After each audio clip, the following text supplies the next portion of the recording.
Saudi সরকার কেন, সারা দুনিয়ার মানুষ যদি এক হয়ে বলে যে এখন পৃথিবী নিরাপদ, মহিলারা হজ করতে পারবে, এরপরেও করতে পারবে। যদি মাহরাম ছাড়া হজ করা যদি জায়েজ হয়, রাসূলকে আবার আসতে হবে, কুরআন আবার নতুন করে নাযিল হতে হবে।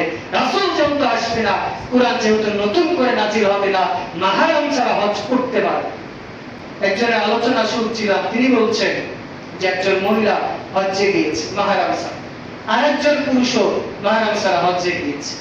এইবার দুইজনের রুম প্রায় পাশাপাশি, হজ্জে যারা যায় রুম তো মোটামুটি হোটেলে পাশাপাশি হয়, তো একই সাথে থাকে। এবার পরিচয় হয়ে গেছে, মহিলাটা বলছে যে আমি তো অনেক সময় দেরিতে যাই, যখন যাবেন তা আমি সাথে করে ডেকে নিয়ে যাই, ব্যাস সাথে করে ডেকে নিয়ে যাই, তাহাজ্জুদে যাই, সালাতে যাই, হজ্জের সাফা মারো সাই করে সব ঠিক আছে, মাঝে মধ্যে হোটেলে যায়, চা নাস্তা খাই, ঘুরে আসে।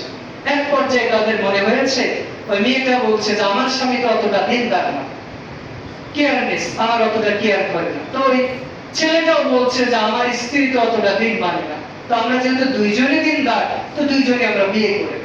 তো বলছে এখন আমরা এখানে বিয়ে করবো, আমরা তো এখানকার ভাষা বুঝি না, নিয়ম কানুন বুঝি না, কিভাবে বিয়ে করতে পারি। তো এবার ওরা নিজেরাই ফতোয়া তৈরি করেছে, কাবাঘরকে সাক্ষী রেখে কাবাঘরের উপর হাত থেকে নিজেরাই বিয়ে করেছে। হজ্জে গিয়ে তারা বলছে যে একই সাথে আমরা স্বামী স্ত্রীর মতো থেকেছিলাম। মানুষেরা যায় সালাতে, মানুষেরা তাহাজ্জুদে যায়, আর আমরা সুযোগ একসাথে স্বামী স্ত্রীর মতো থাকি। দেখেন, মাহরাম ছাড়া আল্লাহর ঘরে হারাম এলাকা, ওইখানে যে যদি এমন কাজ করতে পারে, তাহলে আরো কত বড় ঘটনা ঘটতে পারে, এইটা আমার আপনার চিন্তার বাইরে। আমি আপনি যেটা সহজ মনে করছি, ইসলাম ওইটা সহজ করে না। এই জন্য তো আমরা বিশেষ করে আমাদের মাদ্রাসাতে বলে দেই যে 7-8 বছর হয়ে গেলে পর্দা করতে হবে। পর্দা কি জন্য করতে হবে? আপনার সমাজের দিকে তাকান। আজকে অনেক মেয়ে আছে নিজের পিতার কাছেই তো নিরাপদ না, শিক্ষক শিক্ষিকার কাছে নিরাপদ না, নিজের প্রতিবেশীর কাছে নিরাপদ না। এটা আপনার সমাজের ডানে বামে তাকালেই আপনি অহরহ দেখতে পাবেন। সেটা 7 বছরের বৃদ্ধকি আর 6 বছরের একটা কিশোরী অহরহ করছে। এই জন্য ইসলাম পর্দাকে ফরজ করেছে। এই জন্য ইসলাম একজন নারীর সম্মান, ইজ্জত, হেফাজতের জন্য মাহরাম পুরুষ তার সাথে থাকা জরুরি করেছে।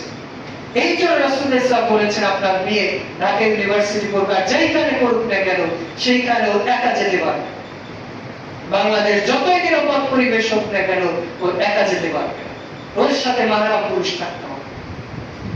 অন্যথায় সে মাদ্রাসায় পড়ুক, স্কুল কলেজে ভার্সিটিতে যেখানেই পড়ুক না কেন, ওর মাদ্রাসায় পড়া যতটুকু জরুরি, ওর ভার্সিটিতে পড়া যতটুকু জরুরি, ওর ঈমান, ওর সম্মান, ওর ইজ্জত হেফাজত করা তার চেয়ে আমার আপনার উপর বেশি জরুরি।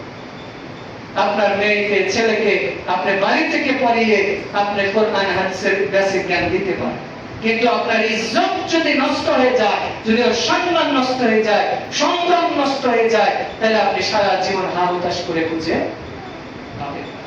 এই জন্য আপনার মেয়েকে আপনি যেখানেই রাখেন না কেন অবশ্যই তার সাথে মাহরাম পুরুষ রাখতেই হবে। এই জন্য তো ইসলাম একজন নারীকে রানীর মর্যাদা দিয়েছে। একজন রানী, একজন রাজা যেভাবে কোথায় গেলে একা একা যায় না বা যেতে পারে না, তার সামনে পিছনে ডিফেন্স লাগে, ঠিক একজন নারী যখন বাড়ির বাইরে বের হবে ও একা একা যেতে পারবে না, ওর সামনে পিছনে পাহারা দেওয়ার জন্য মাহরাম পুরুষ জরুরি। এই জন্য আপনার মা, বোন, স্ত্রী যে যেখানেই যাক না কেন অবশ্যই তার পর্দা এবং তার সাথে মাহরাম পুরুষ আছে কিনা এটা নিশ্চিত করবেন। আল্লাহ আমাদের সেই তৌফিক দান করুন। আমিন।